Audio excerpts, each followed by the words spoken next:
Good morning, I'm Joe Fryer. And I'm Valerie Castro in for Savannah Sellers. Right now on Morning News Now, weathering the storm. Right as millions of Americans get out of town for the holidays, a dangerous winter storm moves in. The Midwest and the Northeast are bracing for snow, strong winds, and bitter cold.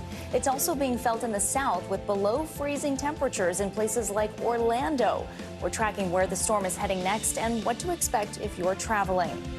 Battle for freedom. Ukraine's president takes to the House floor, delivering an impassioned speech and plea for continued support for his country. Vladimir Zelenskyy sending this message to Congress and all Americans.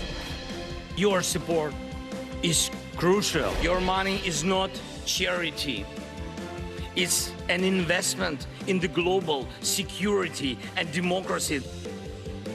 The major assistance the U.S. is now providing, plus the latest on the front lines as Ukrainians continue to fight back against Russia in the middle of a brutal winter.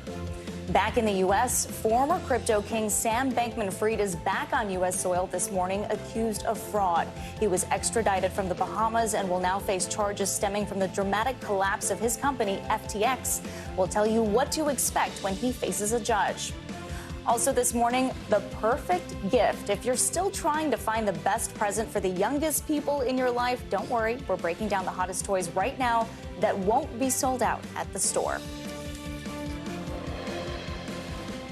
Good to have you with us this morning. Valerie is with us. We've had many of your reports on the show. Now it's good to have you here at the anchor desk. Thanks for having me here. A lot to talk about this morning. Yeah, just in time for that holiday rush. I think a few people might be worried about the weather. Yes, slightly worried. We begin this morning with that winter storm sweeping across the country and causing chaos for travelers just days before Christmas. Right now, more than 100 million people are under winter alerts, bracing for an Arctic blast, bringing life-threatening cold to parts of the U.S. Widespread snow and strong winds are expected to create plenty of travel headaches and possible power outages. In Minnesota yesterday, freezing temperatures and snow created dangerous conditions on the roads, causing more than 200 crashes.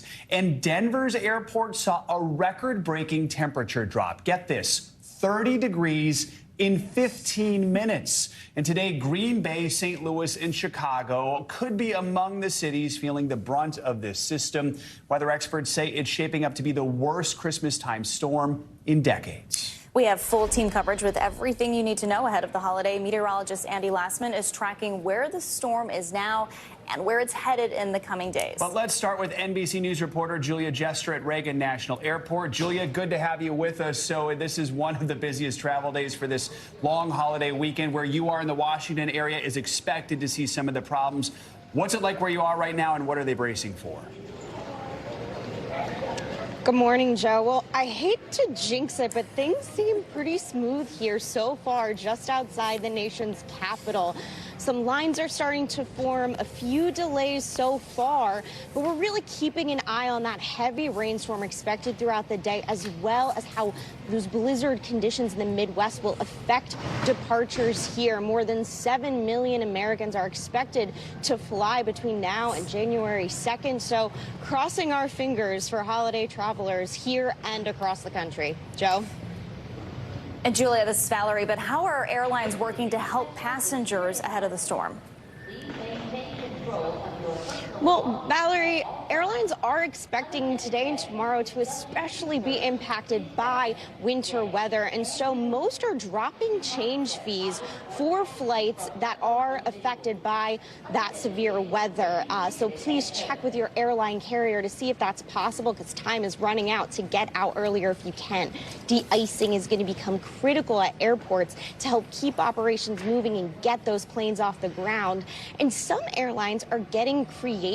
United is actually working on this Connection Saver program to see just how long they can hold up some flights for connecting passengers so that if they're delayed, they don't miss their connecting flight. So really trying to get ahead of these disruptions and minimize those holiday headaches. Valerie, Joe? You know, a lot of folks who are watching this morning right now are likely packing their bags. They're heading out today or tomorrow. So what should those travelers know if their flight does end up being delayed or canceled? What are their best options?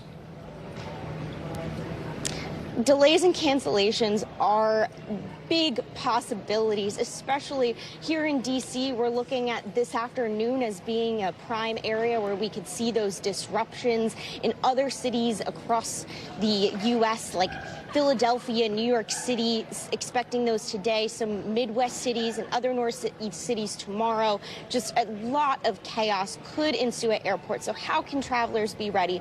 First, check your flight status before you leave for the airport. Make sure you're looking at the app. If you are the first to know your flight is delayed or canceled, you can be first in line to make those plane changes. Try to talk to an airline agent at the airport and maybe even call the carrier while you're waiting in that line. Be kind, ask for accommodations if you can. Federal law requires that if a flight is canceled or significantly delayed, that airlines owe passengers refunds who request them. So make sure you know your airline carrier's protocols and just be prepared. Try to have a backup plan, and hopefully you will get to your holiday destination. Joe, Valerie. That's the hope. Lots to keep in mind. Julia, thank you so much. Okay, so I don't think Julia is jinxing anything. I just don't think the storm is there yet. So where is the storm right now? Where is it going next?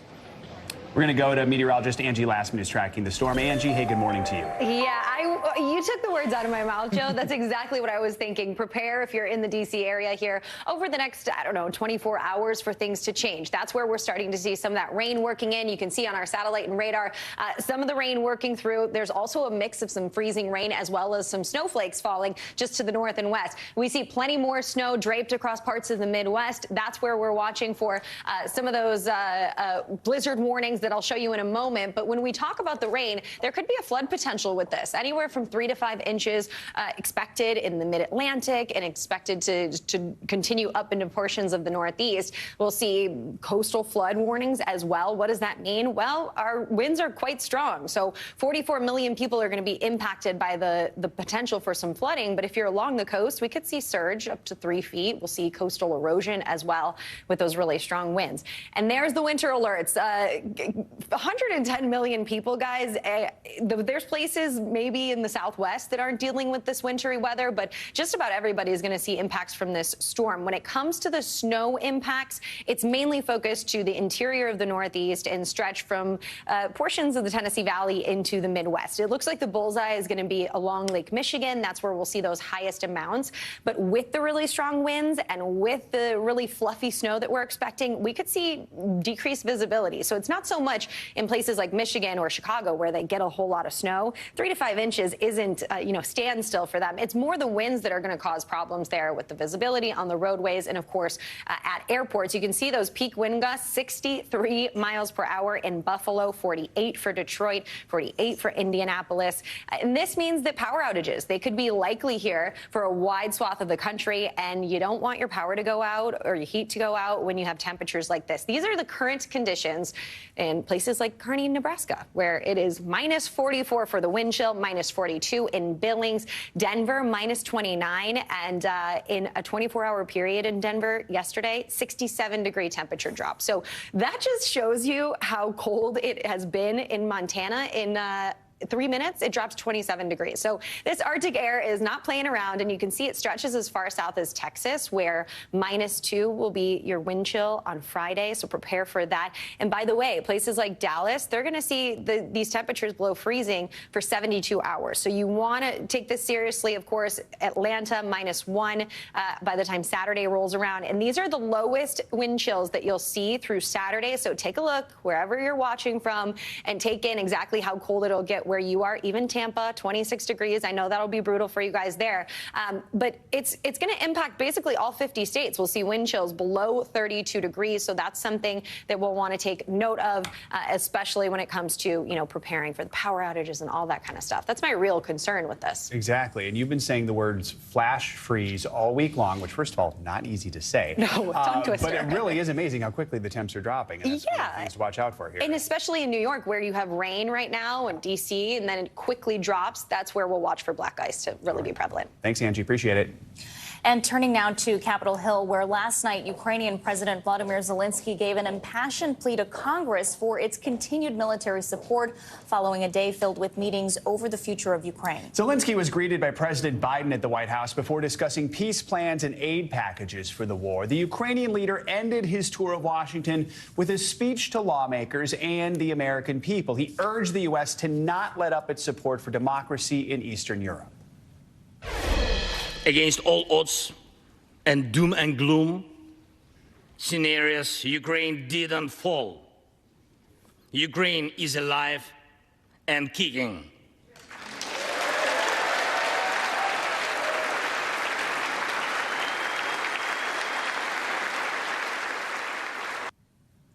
The surprise visit was punctuated by a show of symbolism as House Speaker Nancy Pelosi and Zelenskyy exchanged national flags on the House floor. NBC News foreign correspondent Josh Letterman is joining us from the White House this morning, along with NBC News congressional correspondent Julie Serkin, to help us break down the biggest moments of President Zelenskyy's visit to the White House. Josh, let's start with you. What were some of those key takeaways from Zelenskyy's address to Congress last night, and why was it so important for him to make this visit now before the end of the year?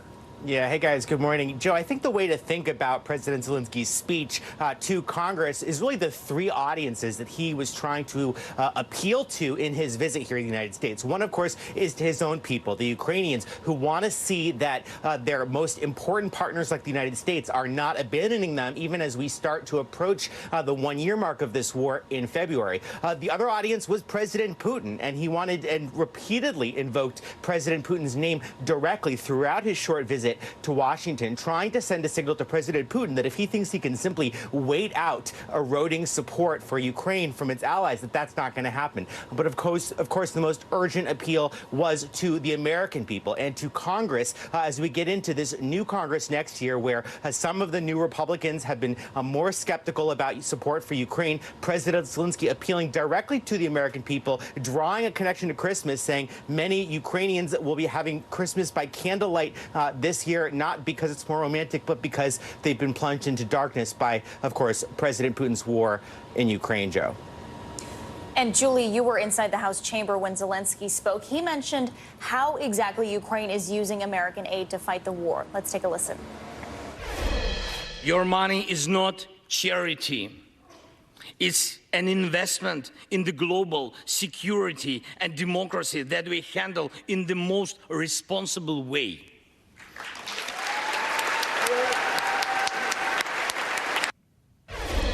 Julie, can you give us a little bit more insight into exactly how he was received by lawmakers? And did his speech manage to jumpstart support from some Republicans who have been skeptical about aid to Ukraine? Yeah, well, look, to Josh's point, I mean, his third audience, the American people, Congress, as they are considering this massive spending package that would include funding for Ukraine. That was really the key here. Zelenskyy making his first overseas trip. Of course, this was intentional in the final days of this last Congress. And I think I just want to pull back the curtain a little bit, just being in that room. The energy was palpable. You had lawmakers in the seats holding up Ukrainian flags every single moment, an opportunity they could. There were standing ovations for Zelenskyy.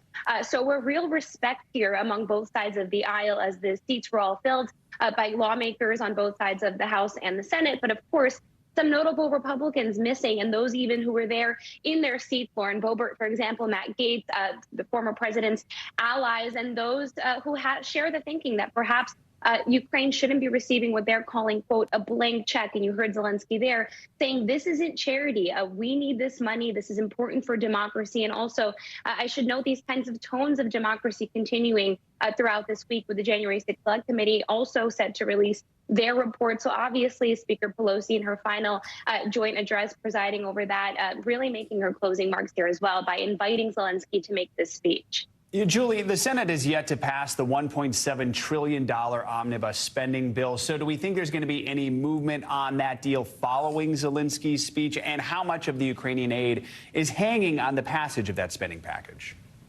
Most of it. It's nearly $45 billion hanging in the balance of this spending package that the Senate is still haggling over as we speak. They're going to get back into session later this morning to try and get that done, because, of course, without that government package, there will be no Ukraine aid. And this was very important for Zelenskyy to highlight as well. I also want to know that heading into next Congress, when Republicans have control of the lower chamber, obviously Kevin McCarthy, who is vying for speakership there, already said that his conference, his party, will not be willing to just write any check to Ukraine. So really, lawmakers, even Republicans in the Senate that I was talking to, really see this as the last big opportunity to provide Ukraine with this big funding package as they head into a very dark and very long winter. And Josh, earlier in the day, President Zelenskyy met with President Biden and congressional leaders in a series of bilateral meetings. President Biden had this to say. You will never stand alone. When Ukraine's freedom was threatened, the American people, like generations of Americans before us, did not hesitate. The support from all across this country, Americans of every walk of life, Democrats and Republicans alike, had the resources and to rebound and resounding united way to provide unequivocal and unbending support for Ukraine. Because we understand in our bones that Ukraine's fight is part of something much bigger. And quickly, Josh, do we know what the two leaders discussed? Well, of course, the big deliverable from this trip, as we say in Washington parlance, was President Biden informing the Ukrainians that he is delivering a Patriot battery of anti-aircraft, anti-missile capabilities from the U.S., something the Ukrainians have long sought that is both strategically and symbolically important. But this whole day here in Washington was carefully orchestrated to try to showcase not only the alliance between these two countries, but the fact that President Zelenskyy, 10 months into this war, was able to safely leave his country and within 48 hours go from the front lines in Bakhmut to standing in the East Room of the White House next to President Biden, standing in front of a joint session of Congress. The fact that his country has been that resilient is a clear message that they wanted to send throughout this day of pageantry here in Washington with President Zelenskyy.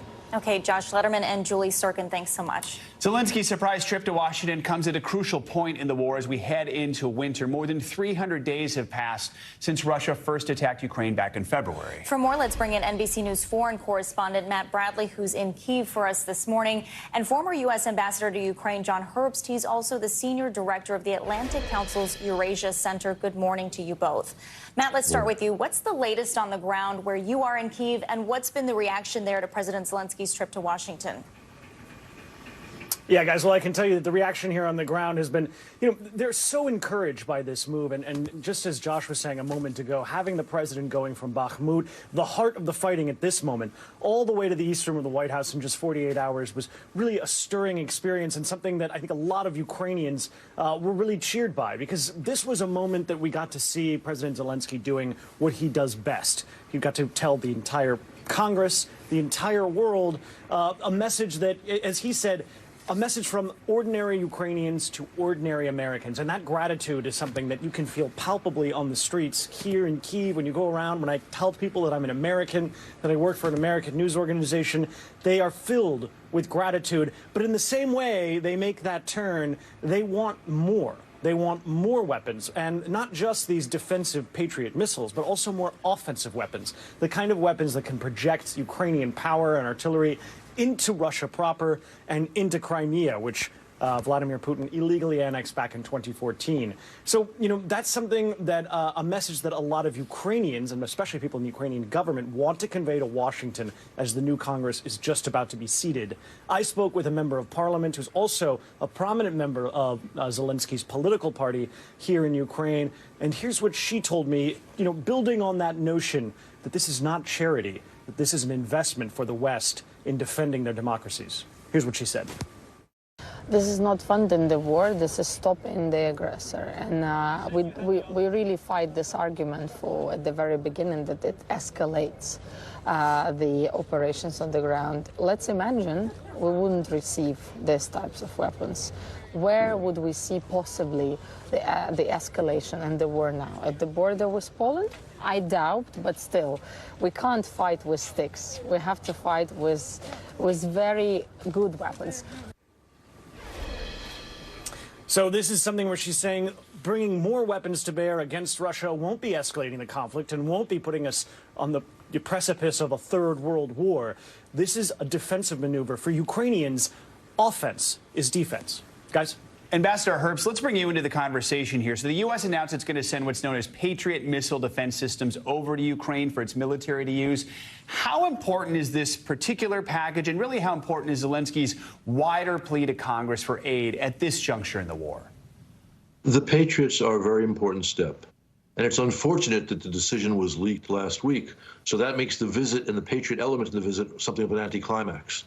But nonetheless, this is something Ukraine has long sought, and properly so, and we're finally providing it. Good for the Biden administration. But it's also true, as your correspondent was hearing in Ukraine, Ukraine does need the offensive weapons which can drive the Russians out of Ukraine. And that is very much an investment in American security and American prosperity. Because Putin, after he takes Ukraine, if he takes Ukraine, is going to move on to our NATO allies in the Baltic states. So we need to help Ukraine stop Putin in Ukraine. And Matt, Russian President Vladimir Putin held a meeting Wednesday with his top generals where he admitted to some of the challenges being brought on by the war. What exactly was he talking about? Moscow has failed. Admission and actually, oh, excuse me. Is that for me? It was Matt, a remarkable admission. Go ahead, yes. Matt Bradley. Sorry, sir. It was a remarkable admission by President Putin, but actually it comes on the back of another admission where he said that the situation in the occupied areas, and those are those 4 Ukrainian oblasts that, or sort of provinces that Russia had just illegally annexed just a couple of months ago. He admitted the day before on Tuesday that the situation there was extremely complicated. So the president of Russia seems to be coming around to the notion that he should be able to publicly admit that things aren't as they seem. And this is probably, softening the ground for what could become another massive offensive in Ukraine, maybe even here on the capital of Kyiv, where I'm standing right now. If you remember, back a couple of months ago, the Russians made an attempt on the capital. They failed miserably, and they withdrew in shame. It's possible that with Vladimir Putin's newly mobilized soldiers, he thinks that he can make another assault on this country and try to gain the ground that he lost. A lot of Western officials say that's going to fail.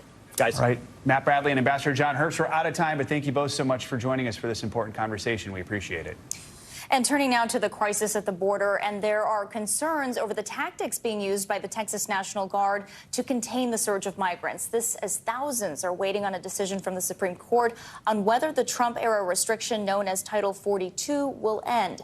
NBC News correspondent Guad Venegas has the latest. New crowds of migrants desperately trying to enter the United States after the Texas National Guard and state troopers blocked a section of the border. Title 42, the Trump-era policy restricting access to many, was set to expire, but it is still in place with a Supreme Court decision hanging in the balance. On Tuesday, Texas National Guard members stationed themselves on the banks of the Rio Grande and erected concertina wire barriers in an attempt to turn back migrants from the U.S. Mi familia de verdad estaba muy ilusionada con que atravesáramos ese país y de verdad progresáramos, pero ya ve cómo es la vida. But then a potential opening. Migrants were directed by the National Guard to travel less than a mile east to this point where Border Patrol agents, federal officers, are still allowing migrants to cross. Here in Ciudad Juarez, migrants continue to cross the river and arrive at the U.S.-Mexico border. Border Patrol taking them in small groups with a line only getting bigger, hundreds waiting for their opportunity to seek asylum in the United States. Caminando. Vanessa says she walked from Nicaragua with her brother and son and is hopeful. Lo que les quiero dar, so she's going to tip one of these guys that will take her across like they're doing with a lot of people. Pase, que la dejamos. Right across the border in El Paso, the community is navigating a humanitarian crisis. The city's mayor talking to MSNBC's Jose Diaz Vallard about why he declared a state of emergency. Well, I think it was important to see that we didn't want people sleeping in the streets, and the temperature would drop in around 20 degrees. Texas Governor Greg Abbott saying the National Guard's presence at the border will be ongoing. To make sure that the people who were crossing into El Paso should be blockaded. We're here basically until the governor or our colonel say, okay, our time to assist is over. Back in Mexico, the director of human rights in Juarez describes the difficulties of tracking the number of migrants. Es complicado.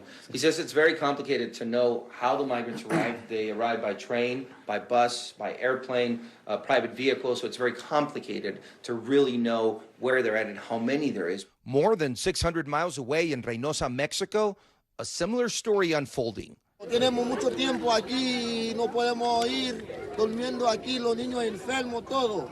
Aquí pasando mal momento. Migrants setting up makeshift camps, bracing for the cold, and waiting for any news about their next steps in this long journey. All right, thanks to Guad Venegas for that report. The federal government has released $6 million to El Paso since the city's emergency declaration. Coming up, former FTX founder Sam Bankman-Fried is back in the U.S. this morning. He will answer to fraud charges after the collapse of his crypto company. What the next steps are in this case in just a few minutes.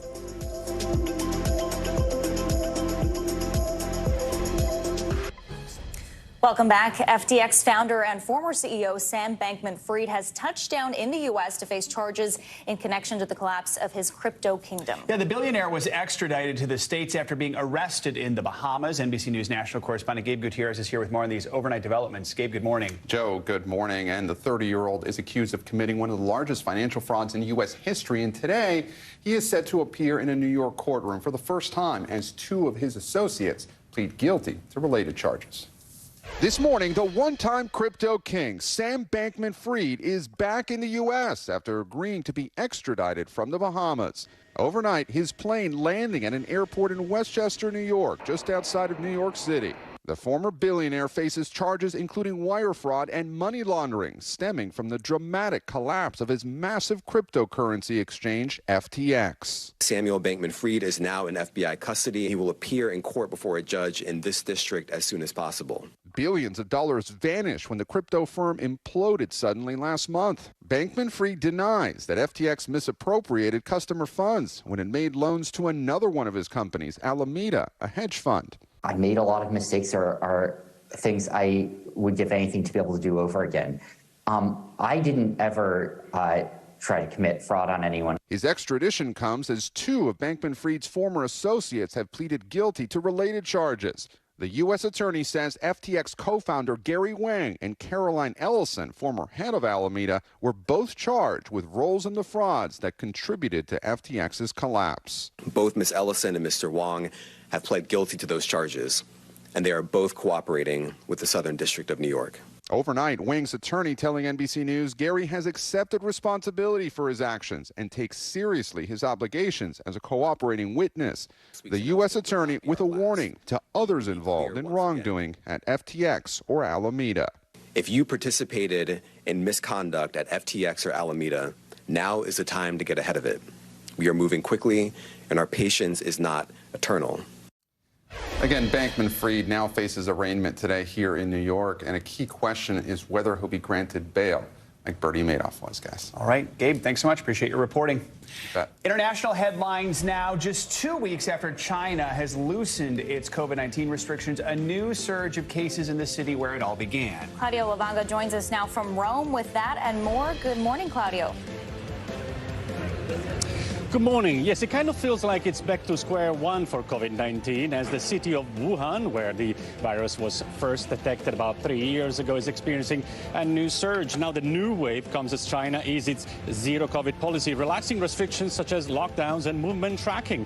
According to Sky News, the result is long queues in front of fever clinics and lines of ambulances at hospitals.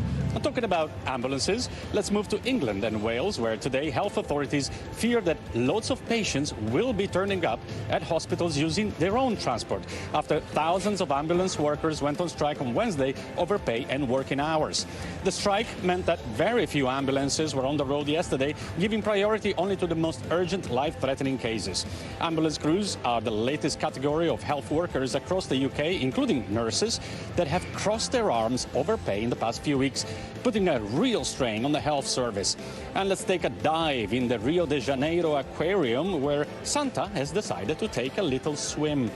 The scuba diver behind Santa's costume said that seeing the sparkle in children's eyes was Christmas magic. But the sparkle on the shark's eyes swimming behind him means that it's unclear whether he will manage to get out of the tank alive to deliver in time the gifts for Christmas, guys. We're going to tell everyone he got out just fine. Santa's good. The scuba stuff worked. He's safe. He'll be delivering all your gifts. All right, Claudio, thank you so much. Coming up, the major winter storm is not the only thing on the minds of Americans this holiday season. The triple-demic is also a major concern, with flu, COVID, and RSV cases rising. A doctor joins us next with what you should do if you want to gather for the holidays. Plus, the search for a missing girl in North Carolina. Police say her parents waited weeks before reporting her missing. We'll show you the new evidence police are uncovering. You're watching Morning News Now.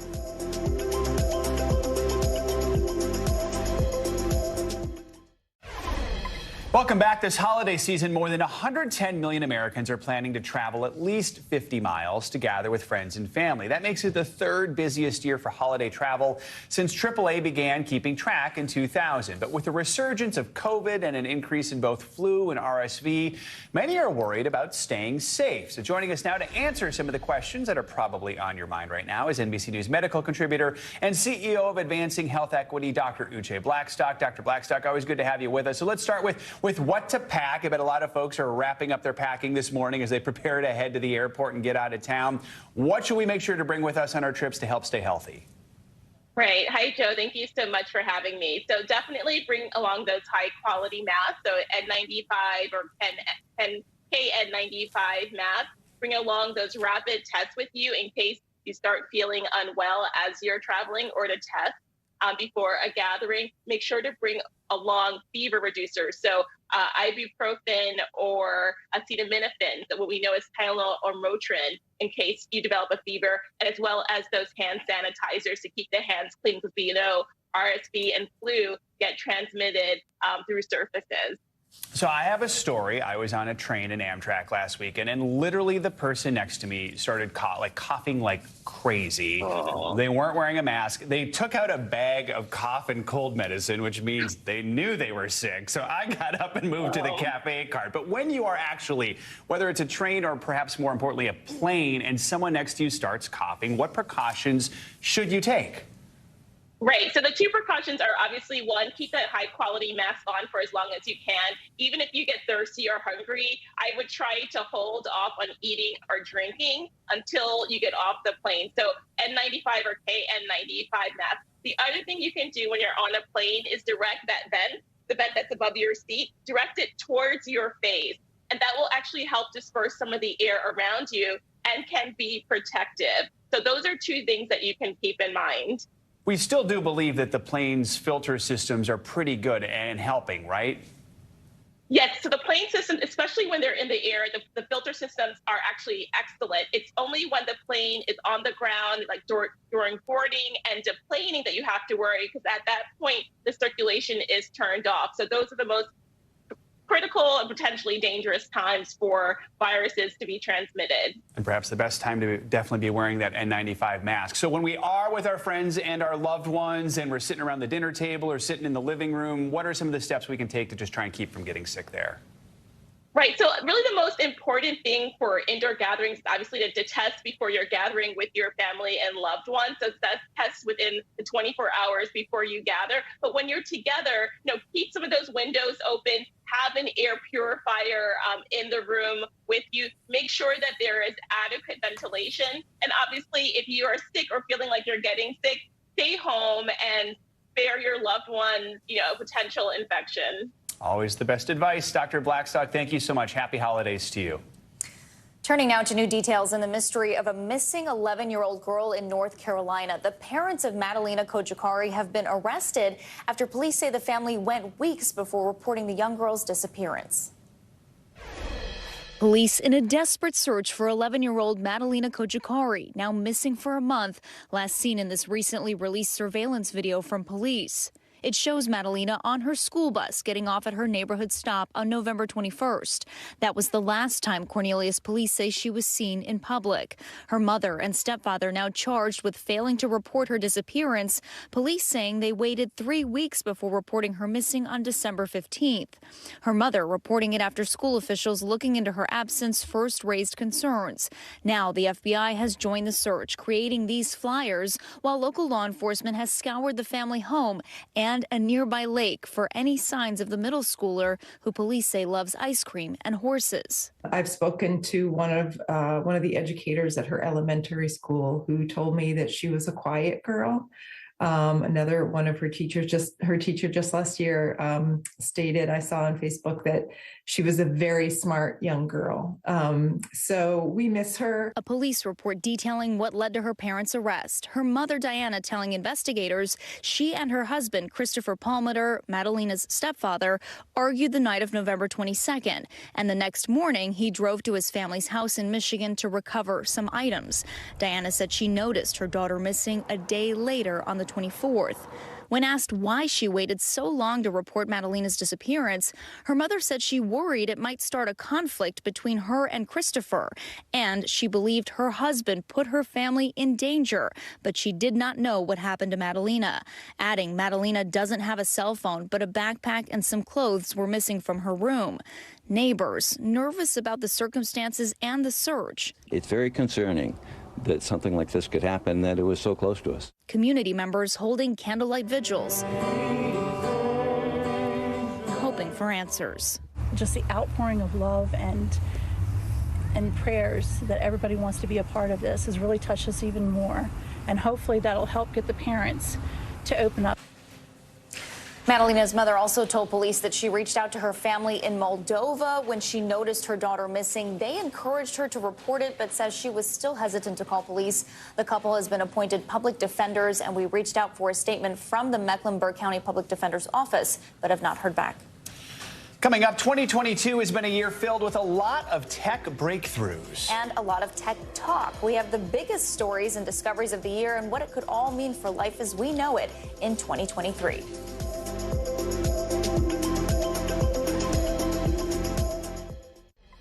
Welcome back. Santa's elves are hard at work just 3 days to Christmas. And this morning, we're getting the inside scoop on some of the hottest toys to come out of the elf workshop this season. Yeah, from reindeer plushies to dino-themed rides, it looks like kids this year are thinking big when it comes to what they want Santa to leave under the tree. So you're going to need a bigger tree.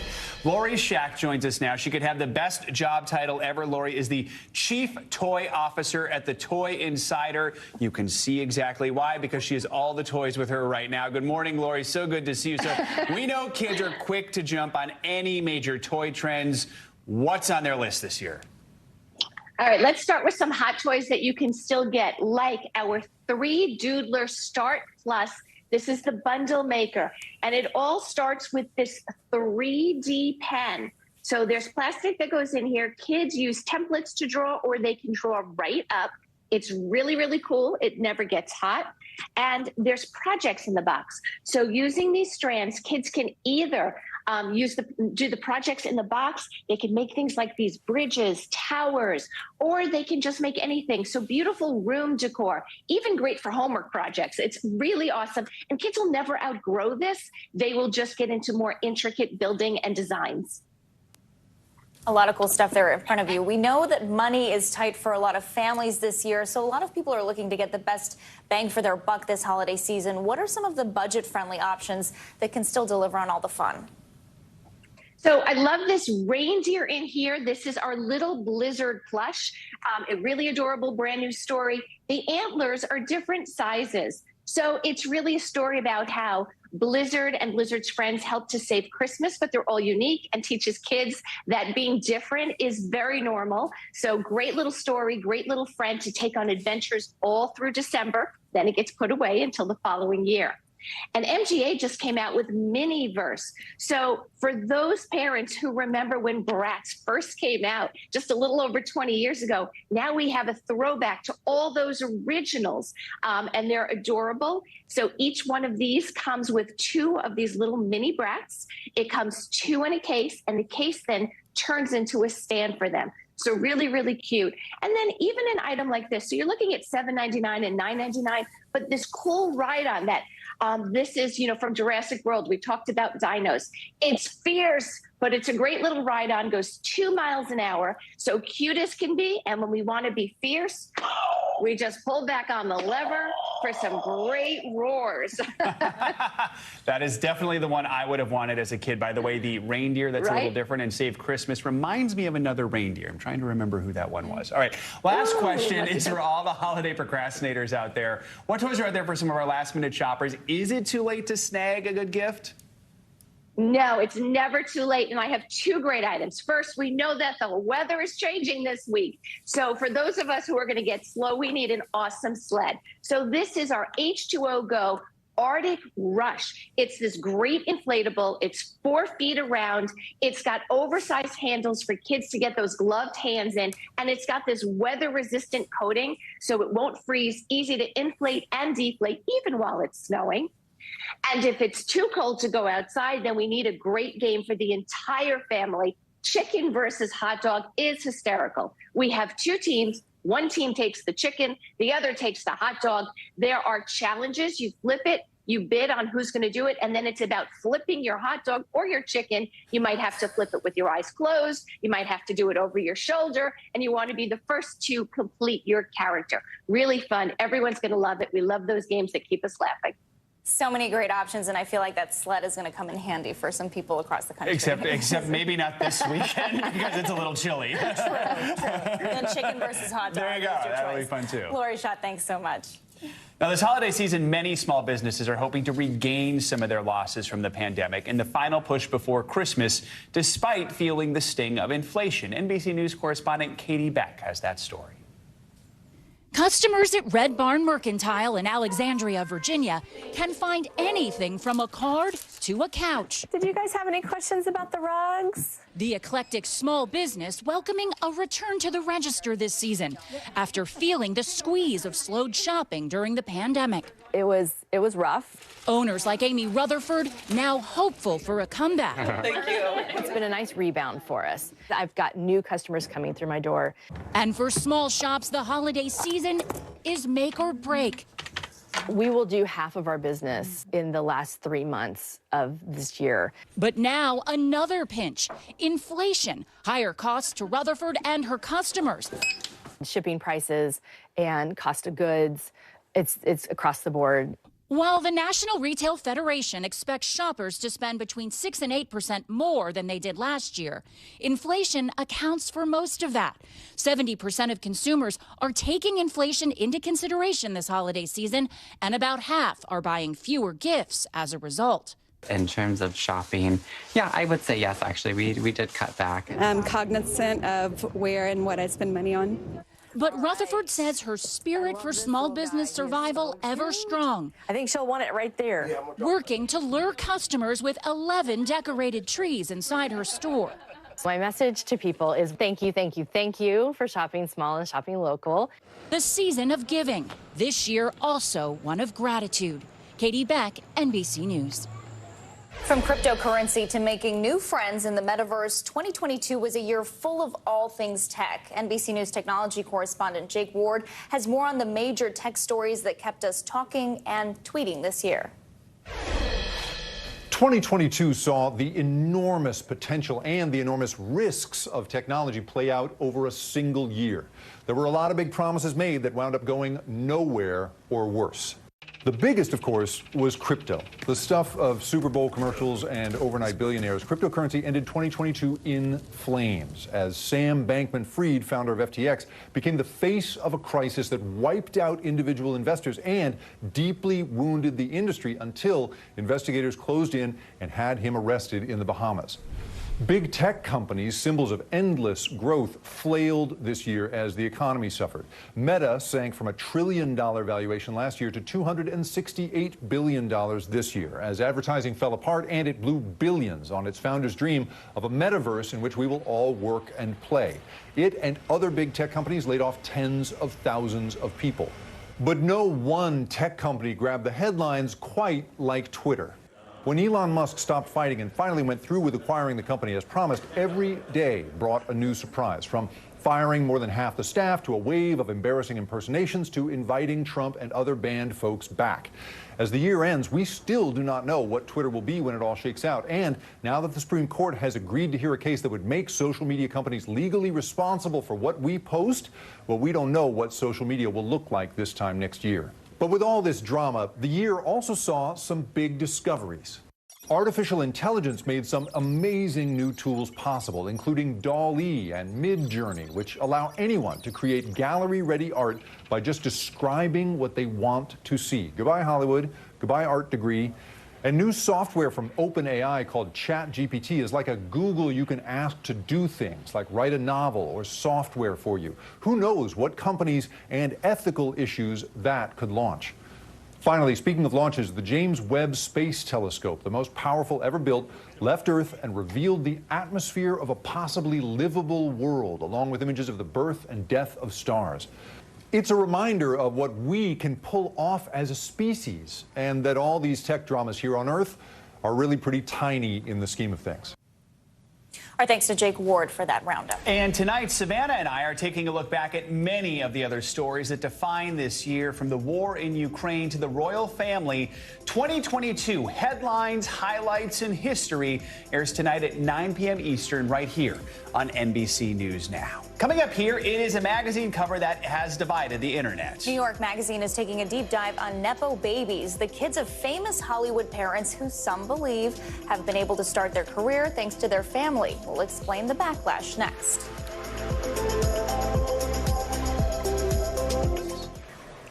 Welcome back. Morning News Now's favorite country icon has a few more tricks up her sleeve. It turns out Dolly Parton has written and recorded some secret material. But get this, we won't get to hear it until 2045, when Parton is 99 years old and will probably look exactly the same. Here's the story. So this mysterious record is actually buried in a time capsule underneath, where else? Dollywood. And if you're feeling impatient, you aren't the only one. With 22 years or so left on the countdown, Parton shared in an interview with Kelly Clarkson that she wants to dig it up so bad. Hopefully we'll be on the air with more updates closer to 2045. But for now, let the Dolly Parton countdown begin. I know I will be there live covering it, no matter how old I am, because I will be there for that moment. I hope there's a countdown clock, because I don't know if I'll remember that this is happening in 2045. Well, we have clocks here. We'll just turn one of them into a Dolly Parton clock. Sounds good. We'll set the alarm. All right. Okay, thanks.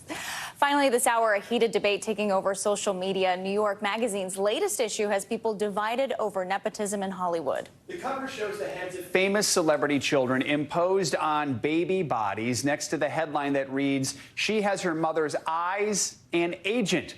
Joining us now to help break down all the drama is entertainment journalist and pop culture expert Brian Balthazar. Brian, good morning to you. So this is not a shocking headline, nepotism in Hollywood. Not exactly new, but this article's clearly struck some sort of nerve. I mean, what does it say about children of celebrities? What's some of the reaction we're hearing about this? Well, it's so fascinating. You know, it's getting reactions both from everyday people and the celebrities themselves. Partly, I think the term Nepo baby is what they've coined in this. It's just so it sticks, and it's become almost a meme. But the celebrities are speaking. Let's bring up Lily Rose Depp, 23 years old, the daughter of Johnny Depp and Vanessa Paradis. She gave an interview to Elle where she was saying, you know, of course you get your foot in the door, but you still have to do a lot of work after that. But I think that the thing that maybe a lot of the celebrities aren't understanding is this is about opportunity and how hard it is to get your foot in the door. And this is why everyday people are really having a hard time with this because of the privilege. You know, she's trying to brush off her privilege while wearing, you know, $15,000 outfits in the article. So some of the everyday people on social are having a real hard time with that. And there's a lot of backlash. Another celebrity, Lily Allen, she's the daughter of a singer and a film producer, saying that, you know, we should probably put this same level of scrutiny on nepotism within the banking, legal, and political community, because this, by the way, nepotism, the term was coined in the 17th century. So this is a thing. But celebrity nepotism, people, I think, are having a real issue with. But she says that their childhoods are starved often of basic things like stability and love because their parents are probably narcissistic. Well, the internet went wild over that. And then she kind of backpedaled a bit, because this is really a story about opportunity and class equality, and whether some people just get access to more because of their famous wealthy parents. Finally, I think And one Brian, person who really straddled this well was O'Shea Jackson, the son of Ice-T, and he played his father, and Ice Cube, I'm sorry. And he said, yes, he had to audition for 2 years, but after that, it was up to him, but he wouldn't have gotten it if it weren't for his father. But the internet is going wild with their versions of what kind of Nepo babies they are. If a priest's son said, I'm a Nepo baby of God because I'm a priest's son, things like that. People are having a little bit of fun with it, too. And Brian, in the article, Vulture's senior writer Nate Jones says, quote, a Nepo baby is physical proof that meritocracy is a lie. With what you're seeing in Hollywood right now, would you agree with the sentiment? Well, the truth is this has been going on for decades in the studio system, and they really lay it out quite well. I mean, listen, the hardest part is getting in the door, and that's one of the things that these kids have that the average person doesn't. So to some degree, that is true, yes. All right. It's a fascinating conversation, and Brian, no one better to talk about it than you. Thanks so much for joining us this morning. Happy holidays to you, my friend.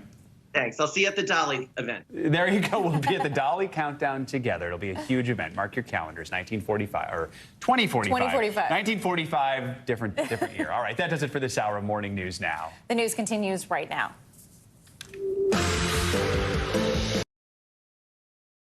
Thanks for watching our YouTube channel. Follow today's top stories and breaking news by downloading the NBC News app.